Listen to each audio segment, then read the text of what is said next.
ತಾಯಿ. ನ್ಯಾಯ ನೀತಿ ಸತ್ಯ ಧರ್ಮ ಮರಿಬೇಡ, ಅದೇ ನಿನ್ನ ಉಸಿರಾಗಿರಲಪ್ಪ. ಮಾತೃ ಸ್ವರೂಪಿಣಿ ಅತ್ತಿಗೆ ಹೇಳಿಕೊಟ್ಟ ನೀತಿ, ನೀನು ಕಲಿಸಿಕೊಟ್ಟ ಬುದ್ಧಿ, ನನ್ನನ್ನು ಯಾವತ್ತೂ ನ್ಯಾಯದ ಮಾರ್ಗ ಹಿಡಿಯಲಿಕ್ಕೆ ಬಿಡುವುದಿಲ್ಲ. ಶಭಾಷ್ ವೈದ್ಯನ, ಮೆಚ್ಚಿದೆ ನಿನ್ನ ಮಾತಿಗೆ. ನೀನೊಬ್ಬ ದೊಡ್ಡ ಅಧಿಕಾರಿಯಾಗಬೇಕು. ನೀನು ಅಧಿಕಾರಿಯಾಗಿ ಬಂದು ಈ ಹಳ್ಳಿಯ ಜನತೆಗೆ ಎಲ್ಲರಿಗೆ ಸಹಾಯ ಮಾಡಬೇಕು. ನೀನು ಸಹಾಯ ಮಾಡುವ ವ್ಯಕ್ತಿ ಆದರೆ ನಿನ್ನ ಹೆತ್ತ ತಂದೆ ತಾಯಿಗೂ ನಿನ್ನ ಅಣ್ಣ ಅತ್ತಿಗೆಗೂ ಜನ್ಮ ಸ್ವಾರ್ಥಕವಾಗ್ತದೆಪ್ಪ. ಆಯ್ತು ಅತ್ತಿಗೆ, ನೀನು ಹಾಕಿದ ಗೆರೆಯನ್ನು ದಾಟಿದ ದಿನವೇ ಈ ರುಂಡವನ್ನು ಕಳೆದು ನಿನ್ನ ಪಾಲಕ್ಕಿಡುವೆ. ಶಶಿ, ಎಂತ ಮಾತನೆಂದು ನನ್ನ ಆತ್ಮಶಕ್ತಿನೇ ಕೆಣಕಿದೆಪ್ಪ. ಹೌದಣ್ಣ, ಹುಟ್ಟಿದಾಗಲೇ ತಂದೆ ತಾಯಿಯನ್ನು ಕಳೆದುಕೊಂಡು ನೀನು ತಾಯಿಯಾಗಿ ತಂದೆಯಾಗಿ ಬೆಳೆಸಿದೆ. ಈ ನಿಮ್ಮ ಉಪಕಾರವನ್ನು ಇದೊಂದು ಜನ್ಮವಲ್ಲಣ್ಣ, 100 ಜನ್ಮ ಬಂದರೂ ತೀರಿಸಲಾಗದು. ನನ್ನ ಪಾಲಿಗೆ ದೇವರು ತಂದೆ ತಾಯಿ ಎಲ್ಲ ನೀವಿಬ್ಬರೇ. ಆಯ್ತಪ್ಪ, ನಿನ್ನಂತ ತಮ್ಮನನ್ನು ಪಡೆದ ನನ್ನ ಜನ್ಮ. ಅಂದು ನಮ್ಮ ತಂದೆಯವರು ತೀರಿದು ಮಾತ್ರ ನಮಗೆ ತಿಳಿದಿತ್ತು. ನಮ್ಮಕ್ಕ ಎಲ್ಲಿ ಹೋದಳು ಏನಾದಳು ಒಂದೂ ಗೊತ್ತಾಗುತ್ತಿಲ್ಲ. ಆಸ್ತಿ ಮಾತ್ರ ಚಕ್ರವರ್ತಿಯಿಂದ. ನಿಮ್ಮಪ್ಪ ನಮ್ಮಲ್ಲಿ ಸಾಲ ಮಾಡಿದ್ದ, ಅದಕ್ಕಾಗಿ ಬರೆದು ಕೊಟ್ಟಿದ್ದಾನೆ. ಅಣ್ಣ, ಏನನ್ನ ನಿನ್ನ ಮಾತು? ನಮಗೆ ಇನ್ನೂ ಇರುವಳೆ. ನೀನಿನ್ನು ಚಿಕ್ಕವನು, ಆಗ ನಿನಗಿನ್ನೂ ಏನು ತಿಳಿದಿರಲಿಲ್ಲ. ನೀನೇನು ಯೋಚನೆ ಮಾಡಬೇಡಣ್ಣ.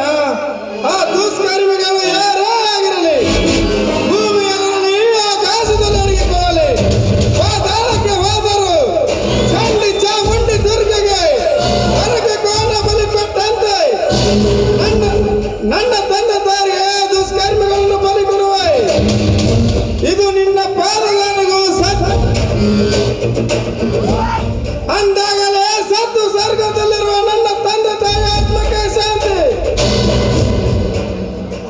ಬೇಡ ನೀನು ಮಾಡಿದ ಕೃತಜ್ಞತೆ ಆ ಪಾಪಿಗೆ ಒಂದಿಲ್ಲ ಒಂದು ದಿನ ಆ ದೇವರ ಶಿಕ್ಷೆ ಕೊಟ್ಟೇ ಕೊಡುತ್ತಾನೆ. ದೇವರು ಎಲ್ಲಿದ್ದಾನವ ನಿನ್ನ ದೇವರು? ಕಲ್ಲು ಮುಳ್ಳು ತುಳಿದು ಭಕ್ತಿಯಿಂದ ಬರಿಗಾಲಿನಲ್ಲಿ ನಡೆದು ಹರಕೆಯನ್ನು ತೀರಿಸುವ ಕಡು ಬಡವನೊಬ್ಬನ ಕೂಗು ಆತನಿಗೆ ಕೇಳಿಸುವುದಿಲ್ಲವ. ಅದ ಒಬ್ಬ ಶ್ರೀಮಂತ ಕಾರಿನಲ್ಲಿ ಬಂದು ಪಂಚ ಭಗವಾನ ತಂದು ಹುಂಡಿಗೆ ದುಡ್ಡು ಹಾಕಿದರೆ ಸಾಕವ್ವ, ಕರುಗಿ ನೀರಾಗಿ ಬಿಡುತ್ತಾನೆ ನಿನ್ನ ದೇವರು. ಅತ್ತಿಗೆ ಅಷ್ಟ ಯಾಕವ್ವ, ನನ್ನ ತಂದೆ ಅಕ್ಕನಿಗೂ ಈ ರೀತಿಯಾದರೂ ಕಲ್ಲಾಗಿ ಕುಳಿತಿದ್ದನಲ್ಲವ ನಿನ್ನ ದೇವರು. ತಮ್ಮ, ದೇವರಿಗೆ ಕೆಟ್ಟದಾಗಿ ಮಾತನಾಡಬೇಡಪ್ಪ. ದೇವರಿಗೆ ದೊಡ್ಡವರು ಸಣ್ಣವರೆಂಬ ಭೇದ ಇರಲ್ಲ. ಆತ ಸತ್ಯ ಸ್ವರೂಪ, ಪ್ರೇಮ ಸ್ವರೂಪ. ಹಾಗಾದರೆ ನಿಮ್ಮಂತ ಸತ್ಯವಂತರಿಗೆ ಯಾಕಣ್ಣ ಕಷ್ಟ ಕೊಟ್ಟ ಭಗವಂತ? ನಮಗೆ ಕಷ್ಟ ಇದೆ ಅಂತ ಹೇಳಿದವರು ಯಾರಪ್ಪ? ನೀವು ಹೇಳಲಿಲ್ಲ ಅತ್ತಿಗೆ. ಆ ಕಂಚ ಶ್ರೀಮಂತ ಚಕ್ರವರ್ತಿ ಜೋಳಕ್ಕೆಲ್ಲ ಹೊಲಕವಾದ ಅಣ್ಣನನ್ನು ಮನಸ್ಸಿಗೆ ಬಂದಂತೆ ಬೆಳೆದು ಕಣಕಿಯ ಮನವಿಗೆ ಬೆಂಕಿ ಇಟ್ಟನಂತಲ್ಲ. ನಾನು ಬಂದ ತಕ್ಷಣ ನನಗೆ ಹೇಗೆ ಹೇಳಲಿಲ್ಲ ನೀವು? ತಮ್ಮ, ಯಾರಪ್ಪ ನಿನಗೆ ಸುಳ್ಳು ಹೇಳಿದರೆ? ನಾನೇ ನೀರು ಕುಡಿಯಲು ಕೆರೆಗೋಗಿ ಜಾರಿ ಬಿದ್ದೆ ಅಷ್ಟೇ. ಅಣ್ಣ, ಯದಾ ಯದಾ ಹಿ ಧರ್ಮಸ್ಯ ಗ್ಲಾನಿರ್ಭವತಿ ಭಾರತ ಅಭ್ಯುತ್ಥಾನಂ ಅಧರ್ಮಸ್ಯ ತದಾತ್ಮಾನಂ ಸೃಜಾಮಿ ಧರ್ಮ ಸಂಸ್ಥಾಪನಾರ್ಥಾಯ ಸಂಭವಾಮಿ ಯುಗೇ ಯುಗೇ. ಸತ್ಯವನ್ನು ಧರ್ಮವನ್ನು ಕಾಪಾಡು, ಅದು ನಿನ್ನನ್ನು ಕಾಪಾಡುತ್ತೆ ಅನ್ನುವ ನಿನ್ನ ವಾಣಿ ಇನ್ನು ನನ್ನ ಕಿವಿಯಲ್ಲಿದೆ ಅಣ್ಣ. ಬೇಡ, ನೀನು ಸುಳ್ಳು ಹೇಳಬೇಡ. ಒಂದೇ ಒಂದು ಮಾತು ಹೇಳು ಸಾಕು. ಆ ನನ್ನ ರುಂಡವನ್ನು ಕಡಿದು ಬೇಡ ತಮ್ಮ, ಬೇಡ. ಆ ಕೆಟ್ಟ ಶ್ರೀಮಂತರು ಯಾವ ಕಾರ್ಯಕ್ಕೂ ಹೇಸುವುದಿಲ್ಲ.